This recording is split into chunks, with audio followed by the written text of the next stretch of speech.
The digital on the nightstand softly clicks from 12:59 a.m. to 1 m.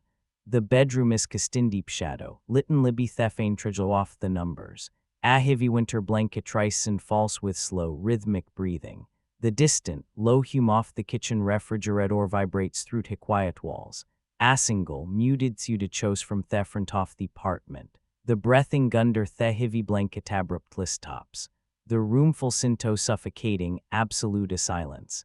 A hand emerges from the covers, fingers gripping siege off the mattress.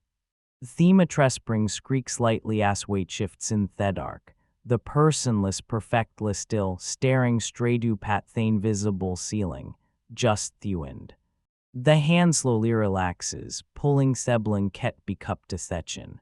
3 consecutive rhythmic knocks ring out from the front door. The is shoot witty open, reflecting third light off the clock.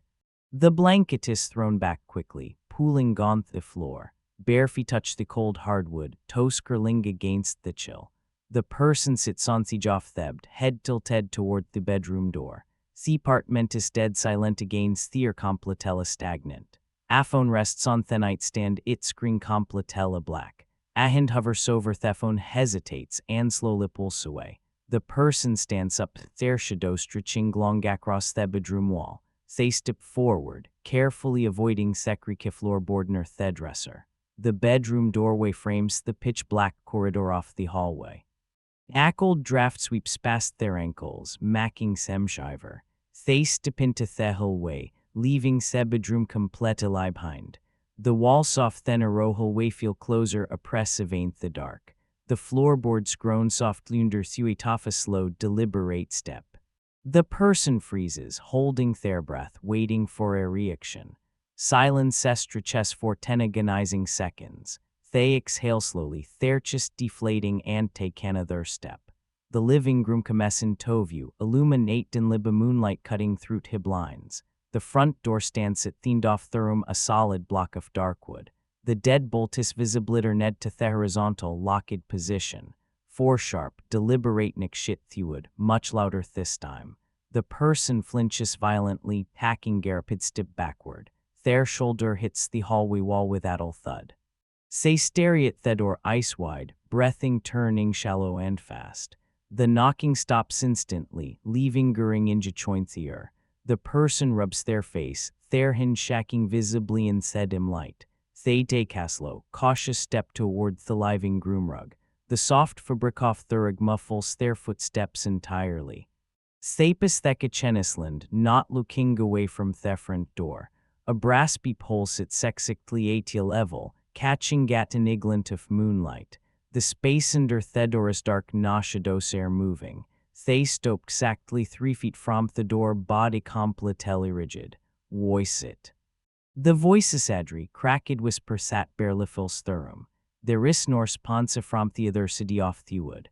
The cold air radiating from the door from raises goosebumps on their arms. They day cone final half step forward, closing the distance. Their right hand slowly reaches up toward the cold metal off the deadbolt. The finger shover over the lock, not daring to touch it. They slow island their probada forward, pressing their chest near the wood. They glizitair lift tight. The right a presses directly against the cold glass off the peephole. The small one swarps the view off the apartmental way outside. The hallway is bathed in harsh, flickering fluorescent light. They will soft the corridor stretch out, completely empty. There is noon standing gone through al kamemat. There is noon walking away towards the elevator. The person pulls their head back, eyebrows furrowing in deep confusion. They blink rapidly, rubbing Sarite with a knuckle. They tilt their head, listening close liteth wood. Nothing but the faint fume off the building's central heating. They lean back in, pressing Sarite the glass and semor.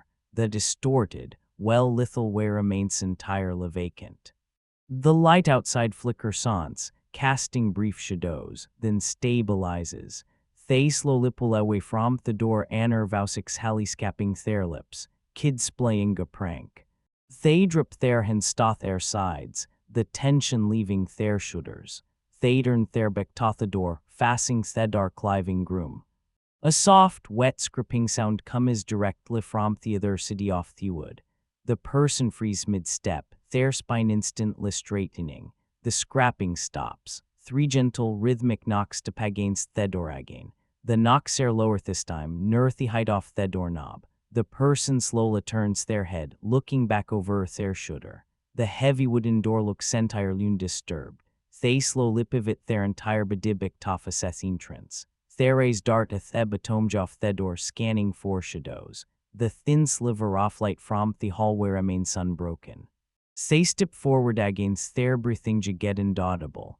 They press their hands flat against the cold wood, feeling four vibrations. They lean down slightly, pressing their to peephole for a third time. The hallway is still harshly lit. The corridor is still perfectly empty. The person stares through Helen's for a long unblinking moment.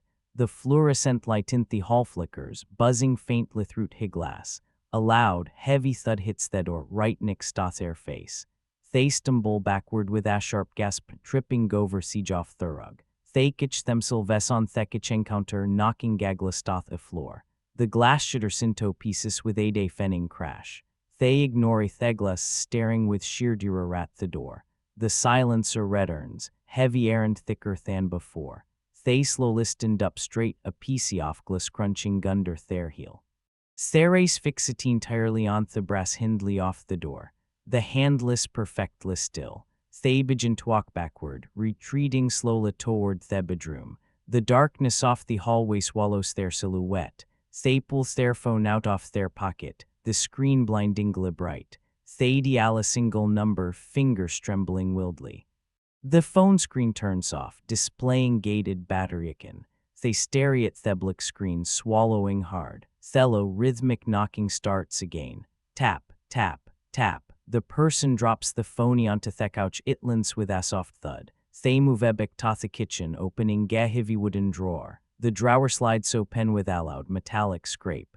They pull out a long stainless steel kitchen knife. The blade catches a sliver of moonlight, gleaming coldly. They grip the handle with both hands, pointing it towards entrance. They slowly creep back to the center of the living room rug. The knocking continues, completely unbothered by the noise inside. Tap, tap, tap.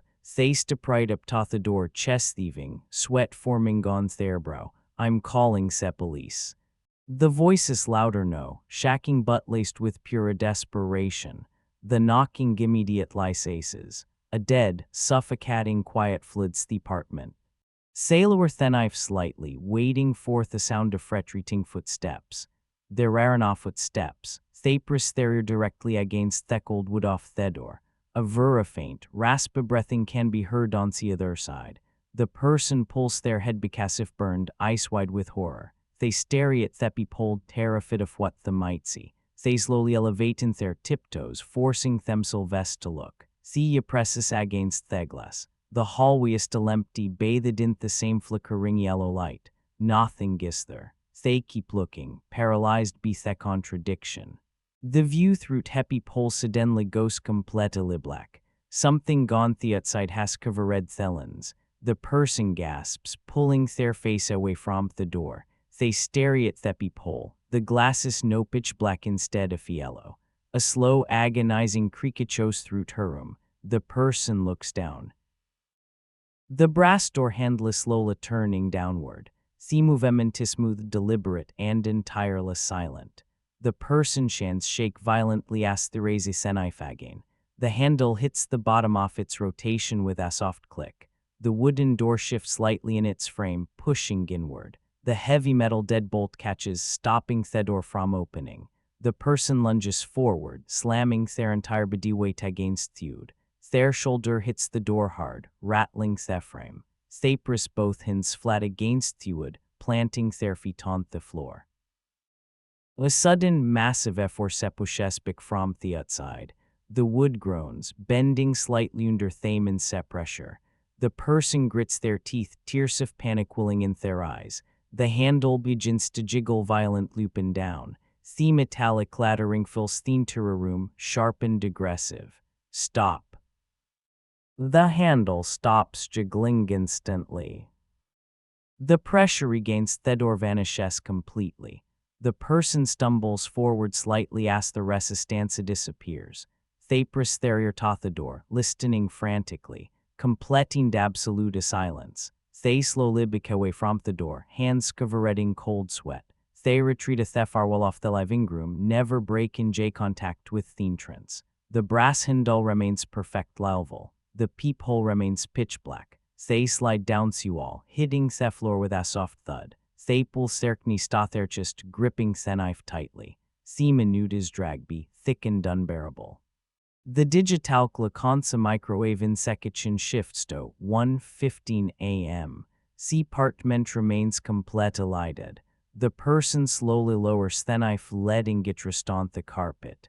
Their breathing begins to steady. The immediate panic fading gintokes hostien. They stare at the bottom of the door, waiting for a shadow.